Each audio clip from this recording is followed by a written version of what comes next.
గ్రామాలు సుభిక్షంగా ఉండాలని శ్రీ అభయ శ్రీశక్తి సత్తమ్మ తల్లి అమ్మవారి ఆషాఢమాస బోనాల పండుగను నిర్వహించడం జరుగుతుందని కాకినాడ రూరల్ ఎమ్మెల్యే పంతం నానాజీ, మాజీ ఎమ్మెల్యే పిల్లి అనంతలక్ష్మి సత్యనారాయణమూర్తి పేర్కొన్నారు.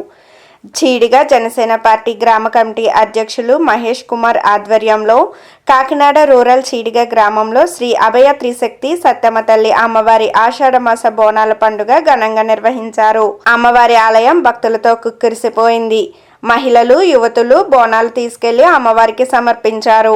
ఈ సందర్భంగా వారు మాట్లాడుతూ అమ్మవారికి 3 సంవత్సరాలకు ఒకసారి ఆషాఢమాస బోనాల పండుగ నిర్వహించడం జరుగుతుందని తెలిపారు. ఈ కార్యక్రమంలో జనసేన పార్టీ నాయకులు, జనసేన నాయకులు అడప రామకృష్ణ, మాజీ సర్పంచ్ పితాని అప్పన్న, మాజీ marketing committee director Geesala Srinu, గ్రామ పెద్దలు తదితరులు పాల్గొన్నారు.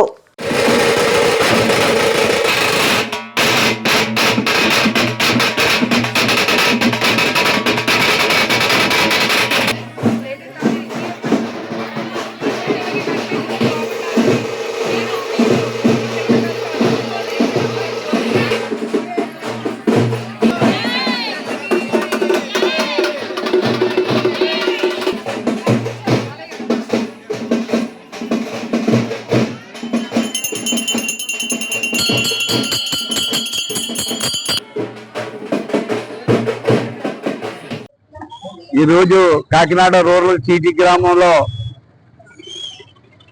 ఏం చేసి అమ్మవారి యొక్క బోనాలు సమర్పించడానికి స్థానిక శాసనసభ్యులు నానాజీ గారిని, ఎమ్మెల్సీ గరి పద్మశ్రీ గారిని, మాజీ ఎమ్మెల్యే అనంతలక్ష్మి గారిని ఆహ్వానం మేరకు ఇక్కడ రావడం జరిగింది. బోనాలు అనగానే రాను రాను మరి ఆంధ్రప్రదేశ్ లో బోనాల యొక్క విశిష్టత ప్రజలందరికీ తెలిసే విధంగా ఇటువంటి భక్తురాలు మరి కార్యక్రమాలు చేపట్టినందుకు ఆవిడని ప్రత్యేకంగా అభినందిస్తూ మరి ఈ చుట్టుపక్కల పరిసర ప్రాంతాలు కానీ ఈ జిల్లా కానీ సుభిక్షంగా ఉండాలని, వర్షాలు కరువు లేకుండా అన్ని విధాలుగా సుఖ సౌఖ్యాలతో ఉండాలని ఆమె భవానీ గారు ఈ పూజ తలపెట్టినందుకు ఆ భవానీ గారి యొక్క ఆశీర్వాదంతో, ఆ అమ్మవారి యొక్క ఆశీర్వాదంతో ఆవిడ యొక్క కోరికలను ప్రజలందరికీ కూడా వర్తించే విధంగా అందరూ సుభిక్షంగా ఉండేగా జీవించాలని అమ్మవారిని కోరుకుంటూ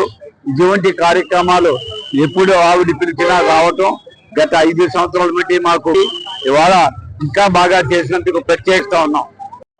ఊరు చల్లగా ఉండాలి, ఊరు బాగుండాలి అనే ఉద్దేశంతో ప్రతి సంవత్సరం కూడా అమ్మవారికి బోనాల పండుగ చేయడం జరుగుతూ ఉంది.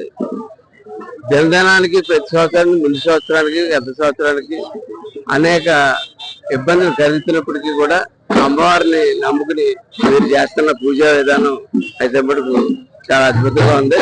చాలా అమ్మవారి దయ వల్ల మంచి వర్షాలు కురిసి పాడి పంటలు చల్లగా ఉండాలని చెప్పి, అలాగే అందరూ కూడా ఆరోగ్యంగా ఉండాలని చెప్పి అమ్మవారి దైవతోటి ముందుకు సాగాలని, అలాగే ఈ కొడుకున్నటువంటి ఇబ్బందులు కూడా త్వరలోనే అమ్మవారే మా ఇద్దరితో చేస్తారని చెప్పి తెలుసుకుంటూ సెలవు తీసుకుంటాం.